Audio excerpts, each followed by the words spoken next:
मेरा नाम अरुषि है। ये कहानी मेरी बेटी अदिति और उसकी जिंदगी पर है। मैं बिजनौर के एक छोटे से कस्बे की रहने वाली हूँ। जब मैं विधवा हुई तो मेरे माँ बाप ने मेरी दूसरी शादी कर दी। एक ऐसे व्यक्ति से कर दी जिसका पहले से ही एक बेटा था और मेरे पास भी एक बेटी थी।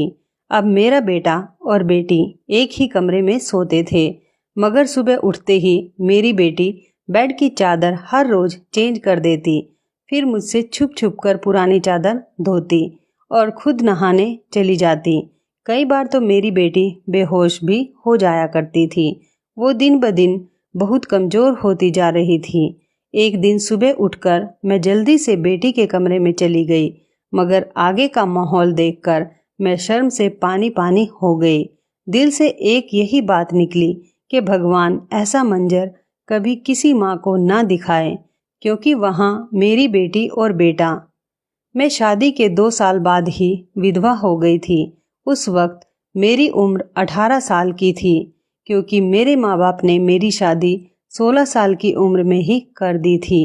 मैं अपने माँ बाप की इकलौती बेटी थी, मगर मुझे ऐसा लगता था मैं उन पर एक बहुत बड़ा बोझ हूँ, मानो जैसे कि मैं उनकी बेटी नहीं थी।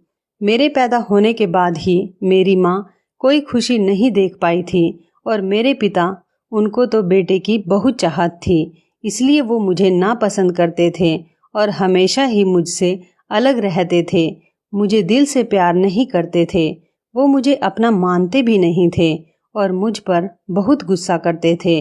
कुछ खानदानी कारणों की वजह से मेरे पिता दूसरी शादी भी नहीं कर सके। बस इसी कारण वह मुझसे बहुत नफरत करते थे।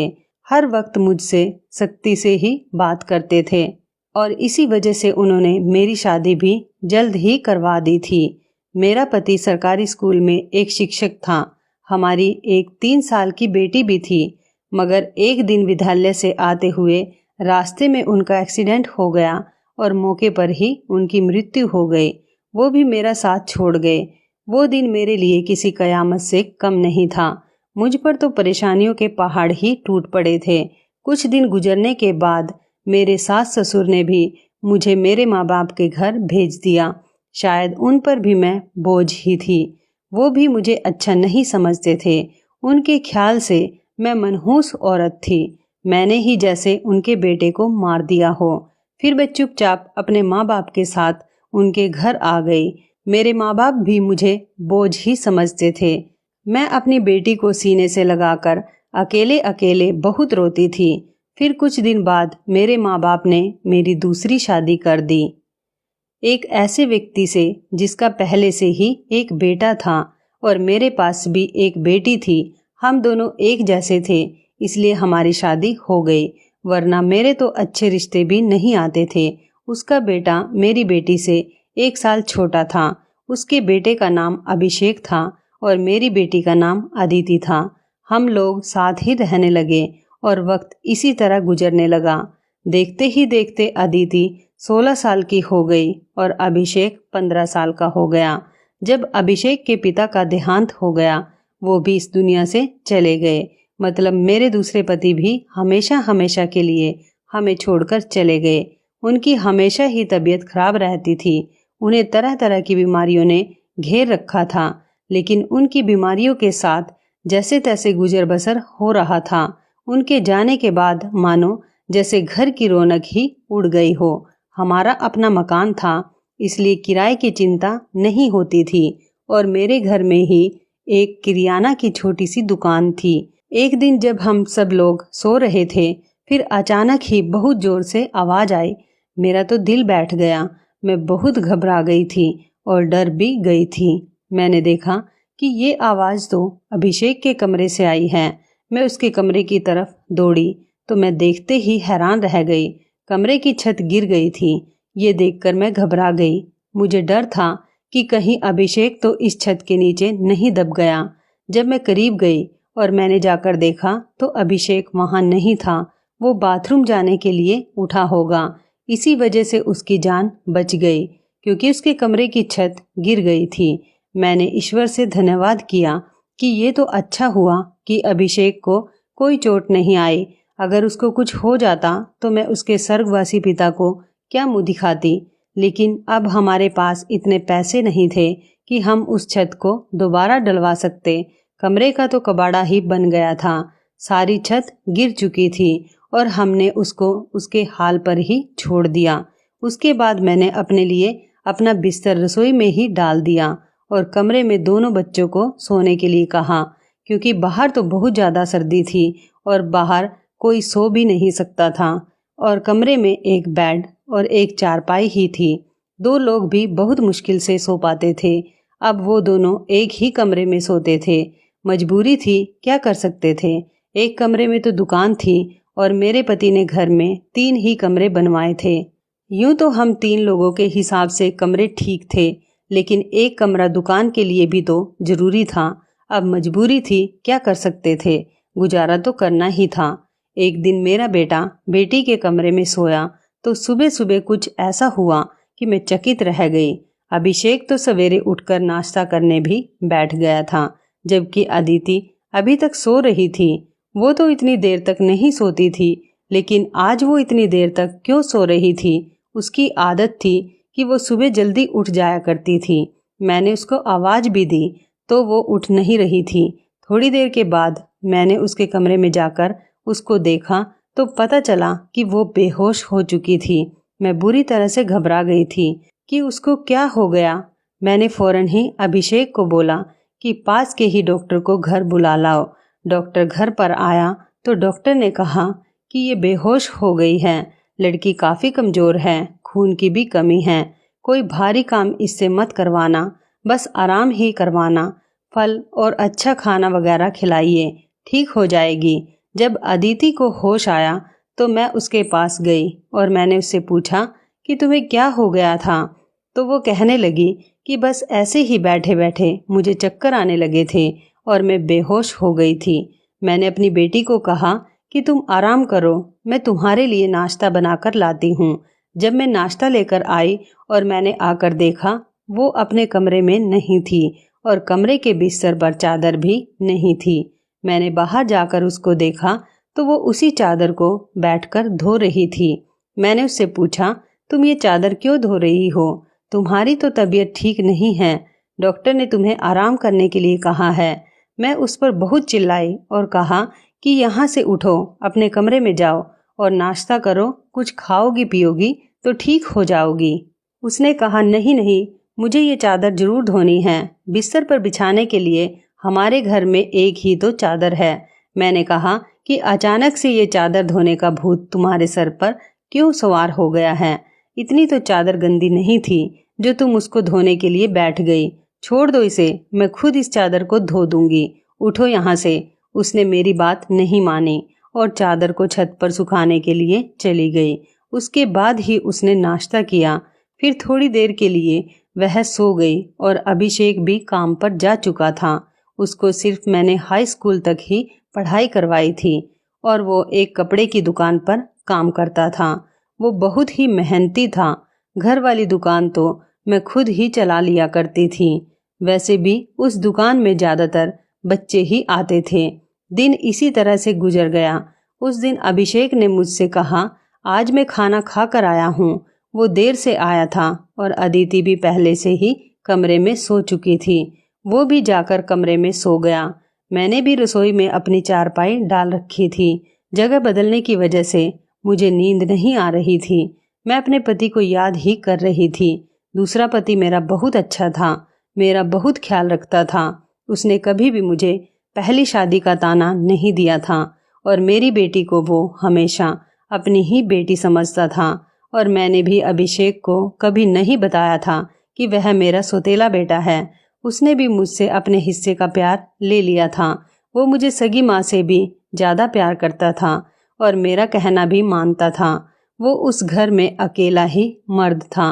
वो हमारा इकलौता ही सहारा था, वरना हम दोनों कहाँ जाती। काम भी अच्छे तरीके से कर रहा था। मैंने उससे कहा भी था कि वो आगे की पढ़ाई प्राइवेट कर ले, क्योंकि अगर उसके पास कोई अच्छी डिग्री होगी तो नौकरी भी अच्छी मिल जाएगी। वो मेरी बात मान लेता था।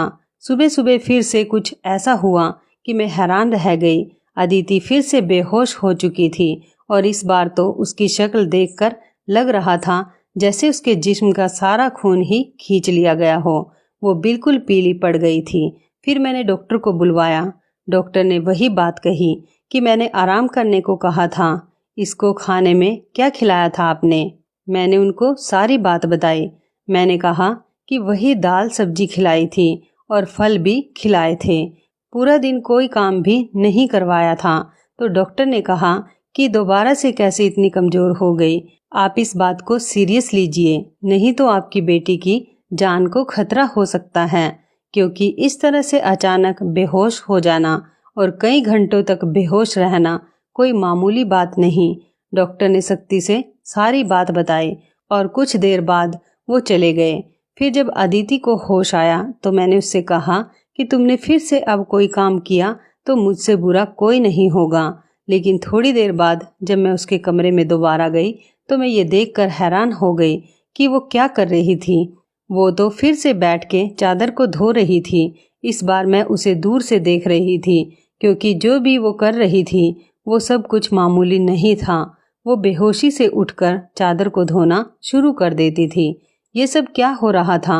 वो ये सब क्यों कर रही थी? जब से मेरे बेटे ने उसके कमरे में सोना शुरू किया था तभी से वो ऐसा कर रही थी और बेहोश भी तभी से हो रही थी। अभिषेक उसके लिए था तो सौतेला भाई, लेकिन बचपन से दोनों एक साथ ही पले बड़े थे। उन दोनों में तो सगे भाई बहनों जैसी मोहब्बत थी। फिर ऐसा क्या हो गया था? मेरी बेटी की तबीयत दिन ब दिन क्यों खराब होती जा रही थी? मैं रोती और सोचती रहती कि ये सब कुछ क्या हो रहा है। एक औरत कमज़ोर तब होती है जब वो बच्चे पैदा करती है तो उसके अंदर बिल्कुल भी ताकत नहीं रहती। लेकिन जवान लड़कियां यूं बेहोश होने लगे, ये तो कोई नॉर्मल बात नहीं थी। दूसरे ही दिन उसने चादर धोकर छत पर सुखाई। वो आसपास भी उसे ही देख रही थी कि जैसे मैंने उसे देखा तो नहीं है। मैं रसोई की खिड़की से ये सब कुछ देख रही थी। मैंने भी उसको ऐसा एहसास नहीं होने दिया जैसे मैं उसको देख रही हूँ। लेकिन मेरी बेटी क्या कर रही थी? वो फिर से बिस्तर पर आकर लेट गई और उसने अपने ऊपर वाली चादर को ओढ़ लिया ताकि मुझे कुछ पता ना चले। नीचे वाली चादर है या नहीं ये मुझे नहीं पता था। मैंने उसको नाश्ता करवाया और दवाई दी। दुकान अच्छी नहीं चल रही थी। हमारी दुकान पर कोई बड़ा ग्राहक नहीं आता था। सिर्फ बच्चे ही गोलियां और टॉफियां लेने आते थे जो 5-10 रुपए देकर चले जाते। इस तरह से तो काम नहीं चलने वाला था। मैं बहुत परेशान थी, लेकिन यह बात मैंने अपने बच्चों को कभी नहीं बताई। अभिषेक को भी कुछ नहीं बताया क्योंकि वो पहले से ही नौकरी कर रहा था।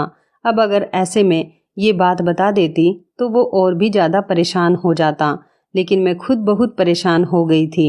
ऊपर से डॉक्टर ने कहा था बेटी को अच्छी चीज़ें खिलाओ, लेकिन घर में तो दाल रोटी के भी पूरे पैसे नहीं हो रहे थे। घर का खर्चा करना बहुत मुश्किल हो रहा था। लेकिन एक दिन कुछ बहुत ही अजीब हुआ। मैंने अपने बेटे अभिषेक और अदिति को कुछ ऐसी बातें करते हुए सुना जिनकी मुझे बिल्कुल भी समझ नहीं आए। मेरे बेटे ने कहा, अदिति तुमने तो अभी से ही अपनी तबीयत खराब कर ली है। इस तरह तो नहीं चलेगा। अगर तुम्हें इतनी परेशानी हो रही है तो फिर हम ये सब नहीं कर सकते। मेरी बेटी ने कहा कि नहीं, मुझे यह काम करना है। इस तरह के मौके बार बार नहीं मिलते हैं और मुझे क्या पता था कि मेरे साथ ये सब कुछ हो जाएगा। मुझे तो पता ही नहीं था कि मेरे अंदर इतनी भी ताकत नहीं है। मेरे बेटे ने कहा कि अब तो तुम्हें पता है ना, मैं तुम्हारी जिंदगी को दांव पर नहीं लगा सकता। तो मेरी बेटी का कहना था कि नहीं, सिर्फ 2-4 हफ्तों की बात है, उसके बाद ये मौका नहीं मिलेगा। ये सब क्या हो रहा था? मुझे कुछ समझ नहीं आ रहा था। ये दोनों क्या बातें कर रहे हैं? एक दिन तो मैंने कुछ ऐसा देखा जिसको देखकर मैं दंग रह गई। सुबह सुबह ही मेरी बेटी ने चादर को फिर से धोकर छत पर सुखा दिया और वो एक तरफ खड़ी होकर उल्टी कर रही थी। मैंने कहा कि क्या हो गया है तुम्हें? वो घबरा गई और कहने लगी कि अचानक से मेरा दिल खराब हो गया। मैंने कहा, क्या मतलब है इस बात का कि दिल खराब हो गया है तुम्हारा? क्या खा रही हो तुम ऐसा? और चादर को बार बार क्यों धोती हो? क्या छुपा रही हो मुझसे? अगर मुझे पता चला कि तुमने कोई ऐसी वैसी हरकत की है जिससे मेरी और तुम्हारे बाप की इज्जत दांव पर लग गई तो मैं तुम्हें कभी माफ़ नहीं करूँगी। मेरी बेटी हैरान हो गई। उसने कहा, माँ, आप किस तरह की बातें कर रही हैं? ऐसा कुछ नहीं है जैसा आप सोच रही हैं। लगता है आज आपने कोई फिल्म देखी है या किसी ने आपके कान मेरे खिलाफ भर दिए हैं जो आप इस तरह की बातें कर रही हैं। मैं ऐसा क्यों करूँगी? और अगर मैंने इस चादर को धो दिया है तो क्या हो गया? चादर गंदी हो गई थी, बस इसलिए धो दिया। आपको तो पता है कि कई दिन से मेरी तबीयत खराब है, तो दवाई खाने की वजह से मेरे पेट में भी खराबी हो रही है। अगर मुझे उल्टी आ गई तो इसका और कोई मतलब नहीं है। मेरी बेटी मुझसे इस तरह से बात कर रही थी। मैंने उसके मुंह पर थप्पड़ दे मारा और वो जमीन पर गिर गई। तभी अचानक अभिषेक भी आ गया। उसने कहा कि माँ, आप ये क्या कर रही हैं? आपने इस पर हाथ क्यों उठाया? तो मैंने उससे कहा, हाँ, मैंने इसको मारा है, इस पर हाथ उठाया है। ऐसा तो मुझे बहुत पहले ही करना चाहिए था, लेकिन अभी मैं पूरी तरह से बात की तह तक नहीं पहुंची हूँ। जिस दिन मुझे पता चल गया तुम दोनों के बारे में, उस दिन देखना। अब मुझे खुद पता नहीं था कि मुझे क्या हो गया था। मेरे दिल में जो बात आ रही थी मैं वही बोलती जा रही थी, जो कि मुझे इस तरह नहीं करना चाहिए था। रात को अचानक मेरी आंख खुली और मैंने देखा कि मेरे बच्चों के कमरे की लाइट जल रही थी। उस वक्त वो क्या कर रहे थे? उनको तो इस समय सो जाना चाहिए था और मुझसे तो शाम को कह रहे थे कि आज हम जल्दी सो जाएंगे। मैं जब कमरे के करीब गई तो वो ना सिर्फ जाग रहे थे बल्कि बातें भी कर रहे थे। किसी बात पर बहुत ज़्यादा खुश हो रहे थे। मेरा बेटा कह रहा था कि तुम बहुत खुशकिस्मत हो, तो बेटी कहने लगी कि हाँ, खुशकिस्मत तो मैं हूँ, लेकिन अभी कल फिर से जब मेरी तबीयत खराब होगी तो माँ मुझे देखकर बहुत परेशान हो जाएगी। कब तक ऐसा झूठ बोलेंगे? बेटा बोला, बस कुछ दिन और कर लेते हैं, फिर सब कुछ ठीक हो जाएगा। मैं उनकी बातें सुनकर हैरान रह गई। आज मुझसे रहा नहीं गया। मैंने कमरे के दरवाजे को खोलने की कोशिश की तो मैं हैरान रह गई। उन्होंने दरवाजे को अंदर से बंद क्यों किया था? क्या वजह थी दरवाज़ा अंदर से बंद करने की? वैसे भी अब मौसम बदल रहा था, उनको दरवाज़ा खोलकर सोना चाहिए था। मैंने दरवाजे पर बार बार दस्तक देना शुरू कर दिया, लेकिन इस तरह से दस्तक देने के बावजूद भी उन लोगों ने दरवाज़ा खोलने में आधा घंटा लगा दिया। और उसके बाद जब मैंने कमरे में देखा तो उनके अलावा कमरे में कोई भी नहीं था और वो दोनों ऐसी शक्ल बनाकर बैठे थे जैसे नींद से जागे हैं। मैंने कहा, इतनी देर में दरवाज़ा क्यों खोला है? तो कहने लगे, हम सो रहे थे। मैंने कहा कि झूठ नहीं बोला करो, तुम लोग जाग रहे थे और बातें कर रहे थे। उन्होंने कहा कि हम क्यों इस समय जागेंगे और क्यों बातें करेंगे? हमारा कौन सा कल पेपर है जो हम तैयारी करेंगे और जागेंगे? हम लोग तो सो रहे थे। मुझे उन दोनों की हरकतें समझ नहीं आ रही थी। मेरे पास बोलने के लिए कोई शब्द नहीं थे। मुझे उनकी बातें समझ नहीं आ रही थी क्योंकि वो दोनों तो ऐसे ही बैठे थे जैसे नींद से अभी जागे हों। उसके बाद मैंने उनको कुछ नहीं कहा और वहाँ से चली गई, लेकिन मैं सोचती थी कि कोई ना कोई गड़बड़ तो जरूर है। मैं ये देखकर हैरान रह गई। एक दिन मेरी बेटी की बाजू में नील के निशान भी थे। ये तो जख्म के निशान थे। मुझे समझ नहीं आ रहा था कि उसे क्या लगा था। मैंने उससे पूछा तो उसने कहा कि छुरी लगी है, लेकिन छुरी तो उंगली पर लगती है, बाजू पर नहीं। मेरी बेटी कोई ना कोई बात ऐसी है जो मुझसे छुपा रही थी। कभी बेहोश हो जाती थी, कभी उसके शरीर पर अजीब अजीब तरीके के निशान होते थे और कभी उठकर अपने बेड की चादर धोने लग जाती थी और मुझे कमरे में जाने नहीं देती थी। मेरा दिमाग जिस तरफ जा रहा था मैं वैसा ही सोचना नहीं चाहती थी। मेरी गलती थी। मैंने आग और पानी को क्यों एक साथ रखा? मुझे ऐसा नहीं करना चाहिए था। मैंने सोच लिया कि मुझे अब क्या करना है। जवान लड़का और लड़की को मुझे एक साथ एक ही कमरे में नहीं सोने देना चाहिए था। गलती तो मेरी ही थी। मुझे इन सब बातों का ध्यान रखना चाहिए था। अभिषेक था तो अदिति का सौतेला ही भाई। नियत बदलते देर नहीं लगती। जवानी की इस उम्र में बच्चे बुरी संगत में पड़ ही जाते हैं। सगा भाई तो सगा होता है और सौतेला भाई सौतेला।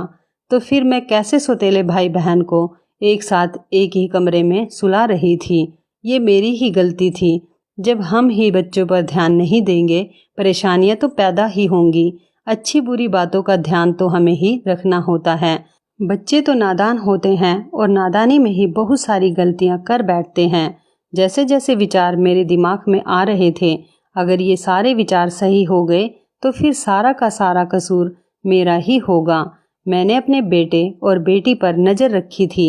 एक दिन मेरा बेटा बेटी को कोई चीज़ लाकर दे रहा था। मैं छुपकर उनकी बातें सुनने लगी।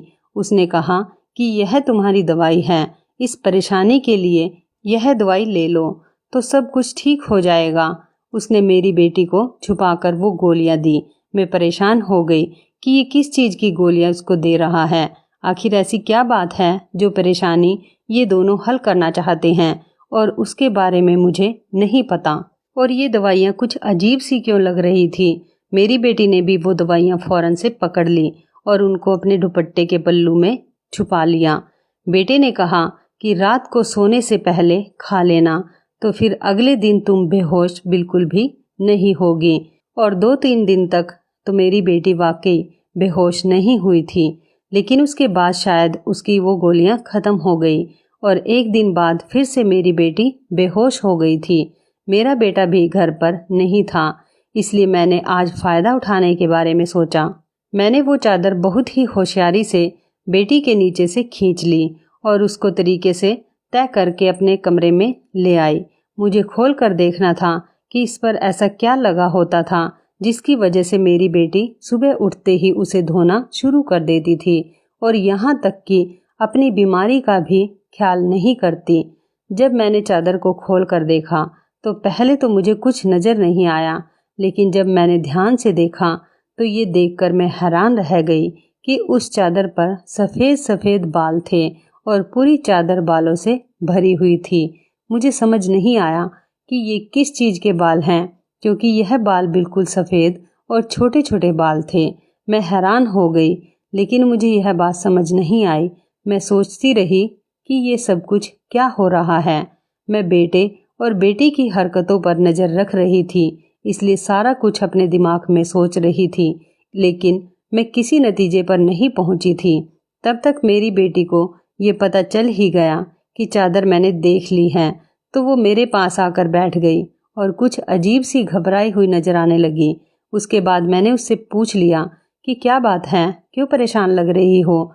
तो उसने कहा कि माँ, वो चादर कहाँ है। तो मैंने उससे कहा कि वो तो मैंने धोकर डाल दी है।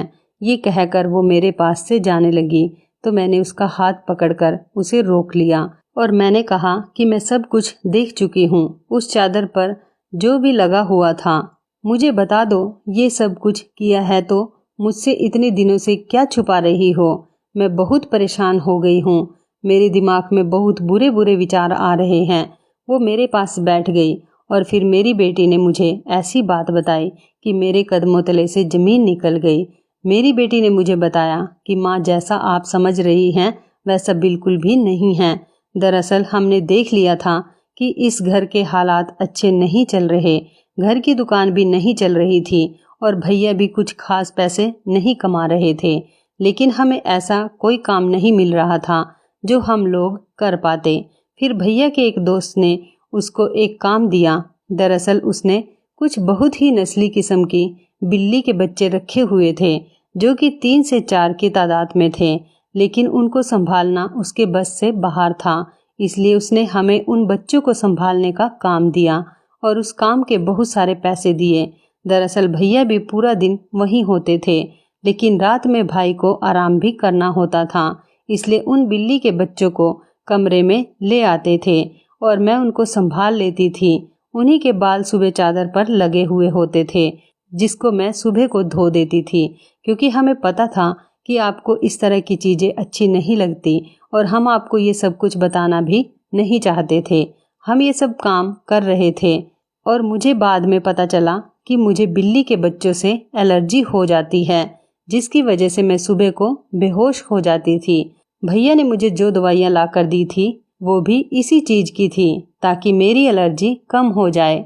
माँ, भैया का वो दोस्त बहुत अमीर है और वो इस काम के हमें बहुत ज़्यादा पैसे भी दे रहा था।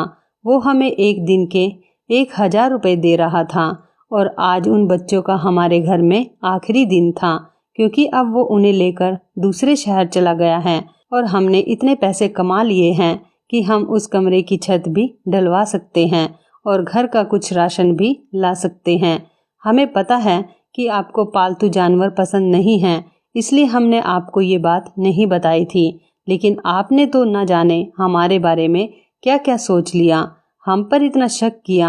आपने हमारे बारे में जो बातें की वो हमारे दिल में तीर की तरह जाकर लगती थी। मैं जानती हूँ कि वह मेरा सौतेला भाई है, लेकिन वह मेरे सगे भाइयों से भी बढ़कर है।